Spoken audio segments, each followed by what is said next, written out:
Hey what's up everybody, welcome to new video. तो ये है 2013 का वैगनआर।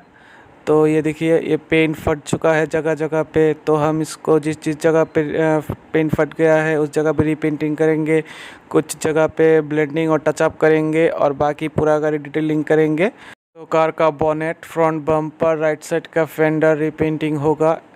लेफ़्ट साइड के एक डोर में थोड़ा जगह पे ब्लेंडिंग और टचअप होगा और फिर बाकी गाड़ी को हम डिटेलिंग करेंगे।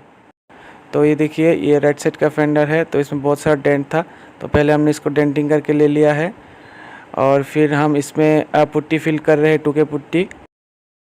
तो इसके बाद हम सॉफ्ट कट पुट्टी अप्लाई कर रहे हैं। यह है सॉफ्ट कट पुट्टी। तो इसमें अलग से हार्डनर नहीं होता, ये सिंगल स्टेज है, तो ये सूखने में थोड़ा टाइम लगता है। ये टूके पुट्टी लगाने के बाद, उसको सैंडिंग करने के बाद जो भी छोटा मोटा स्क्रैच वगैरह या सैंडिंग मार्क्स रह जाता है, तो ये सॉफ्ट कट पुट्टी से वो सारे फिलअप हो जाएंगे। तो सॉफ्ट कट पुट्टी को सैंडिंग करने के बाद उसके ऊपर हम सरफेसर प्राइमर अप्लाई कर रहे हैं।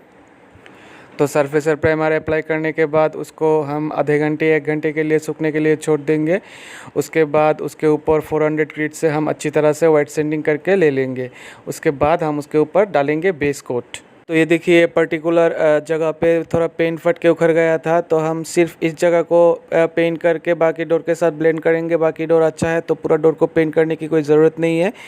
तो ये जो टचअप या ब्लेंडिंग होता है, ये मेन ब्लेंडिंग भी बोलते हैं इसको, कई के लोग टचअप भी बोलते हैं। तो ये जो होता है ये सब पेंटर नहीं कर सकते। कुछ पेंटर ऐसा बोलते हैं कि नहीं, पूरा डोर को पेंट करना पड़ेगा या पूरा पैनल को पेंट करना पड़ेगा, लेकिन ऐसा नहीं है। आप पर्टिकुलर किसी छोटी जगह को, इसको हम स्पॉट पेंटिंग भी बोल सकते कर सकते हैं, लेकिन आपको वो आना चाहिए कि कैसे उसको हम पूरे बाकी जो पुराना पेंट है उसके साथ हम इसको ब्लेंड करें। आपको पता भी नहीं चलेगा कि सिर्फ इस जगह पे पेंट हुआ है। तो अभी हम इसमें बेस कोट अप्लाई कर रहे हैं। तो 2 लेयर होगा बेस कोट का, उसके बाद 2 लेयर होगा क्लियर कोट का। तो गाइस, ये वीडियो थोड़ा सा लंबा हो गया, क्योंकि मैं इसमें आपको पेंटिंग का पूरा प्रोसेस दिखा रहा हूँ। पूरा प्रोसेस के बाद, पेंटिंग के प्रोसेस के बाद डिटेलिंग का प्रोसेस भी दिखाऊंगा। तो आप पूरा वीडियो को देखिए, स्किप मत कीजिए। तो इससे आपको एक अच्छा आइडिया मिल जाएगा कि कैसे कैसे पेंटिंग होता है और कौन किस स्टेप के बाद कौन कौन सा स्टेप फॉलो करना पड़ता है। क्योंकि कई जगह पे बहुत सारे स्टेप स्किप कर देते हैं, जैसे कि सॉफ्ट कट पुट्टी वगैरह नहीं लगाता, कोई जगह पे सरफेसर प्राइमर यूज़ नहीं करता। अगर आपको मेटल पूरा एक्सपोज हो जाए तो उसमें एपॉक्सी प्राइमर यूज़ करना होता है, वो यूज़ नहीं करता। तो आप पूरा वीडियो देखिए तो आपको एक अच्छा आइडिया मिल जाएगा पेंटिंग का। तो अगर आप कहीं से पेंटिंग करवा रहे हो तो ये ध्यान रखिए कि अगर आपका मेटल पार्ट्स एक्सपोज हो गया है तो उसमें पहले एपॉक्सी प्राइमर डालना होता है, उसके बाद सरफेसर प्राइमर, उसके बाद बेस कोट, उसके बाद क्लियर कोट। और अगर कोई प्लास्टिक पार्ट हो, जैसे कि नया प्लास्टिक पार्ट, नया बम्पर या प्लास्टिक पार्ट कहीं पे एक्सपोज हो जाए, जैसे कि सेंडिंग करने के बाद कई जगह पे हमारा प्लास्टिक पार्ट एक्सपोज हो जाता है, उसके ऊपर पेंट नहीं रहता, तो उसके ऊपर एडिशन प्रोमोटर डालना पड़ता है, या इसको प्लास्टिक प्राइमर भी बोलते हैं। उसके बाद सरफेसर प्राइमर, उसके बाद बेस, उसके बाद क्लियर कोट। तो ये सही तरीका होता है पेंटिंग का।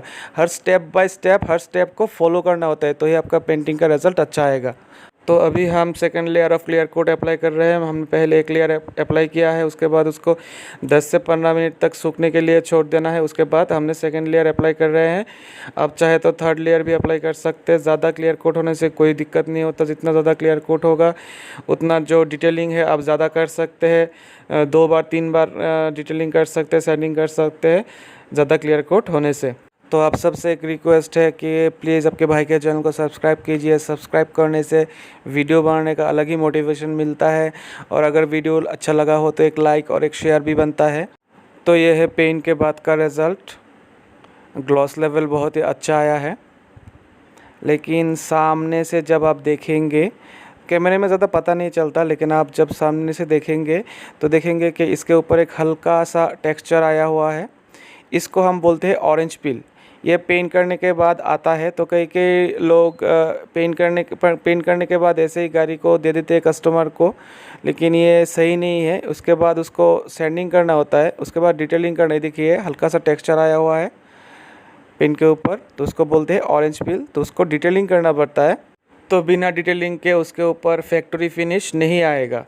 तो पहले हम क्या करते हैं, पहले हमने इसको 1000 ग्रिड, उसके बाद 1500 ग्रिड, उसके बाद 2000 ग्रिड से वाइट सैंडिंग करके लिया है।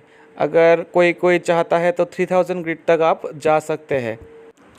तो उसके बाद हमको करना पड़ता है कंपाउंडिंग। तो कंपाउंडिंग में दो तरह का कंपाउंड आता है, एक आता है हेवी कट, एक आता है मीडियम कट। तो आप कौन से कंपाउंड यूज़ करेंगे वो डिपेंड करता है आपके जो क्लियर कोट है उसका वो जो स्ट्रेंथ होता है, मतलब वो हार्ड है या मीडियम है या सॉफ्ट क्लियर कोट है, उसके ऊपर डिपेंड करता है कि आप हेवी कट से शुरू करेंगे या मीडियम कट से शुरू करेंगे। तो हमेशा मीडियम कट से शुरू कीजिए। अगर मीडियम कट से वो सैंडिंग का स्क्रैच मार्क्स नहीं निकलता तो आप फिर हेवी कट से शुरू कर सकते हैं। उसके बाद करना पड़ता है फाइनल पॉलिशिंग। तो मैंने यहाँ पे 3M और मेकवर्क्स का प्रोडक्ट यूज़ किया है। तो ये है फाइनल रिज़ल्ट, आप देख सकते हैं। अब जाके ये देखिए, अब जाके ये फैक्ट्री फिनिश आया है। आप इसमें कोई भी टेक्सचर या कोई भी वेवी सरफेस नहीं है, पूरा इवन सरफेस है। तो लाइट थोड़ा कम है, शाम हो गया है काम ख़त्म करते करते, तो इसके लिए माफ़ी चाहूँगा। तो थोड़ा लाइट कम है। ये देखिए सारे छोटे मोटे स्क्रैचेस मैंने आउट कर लिया है और पूरा गाड़ी जो नया पेंट हुआ है और जो पुराना पेंट है वो सभी एक लेवल पे आ गया है। तो ये भी ज़रूरी है, डिटेलिंग का एक ज़रूरी एक्सपेक्ट है कि नए पेंट करने के बाद अगर आप डिटेलिंग करेंगे तो जो नए पेंटेड एरिया है और पुराना पेंटेड एरिया है वो इवन दिखेगा, अलग अलग नहीं दिखेगा। और हमने हेडलाइट को भी थोड़ा सा डिटेलिंग करके क्लीन कर दिया है। और जैसे कि आप देख सकते हैं, ये देखिए वो टचअप एरिया देखिए डोर के ऊपर जो हमने ब्लेंड किया था, देखिए आपको पता भी नहीं चलेगा, यहाँ पे अलग से पेंट हुआ है।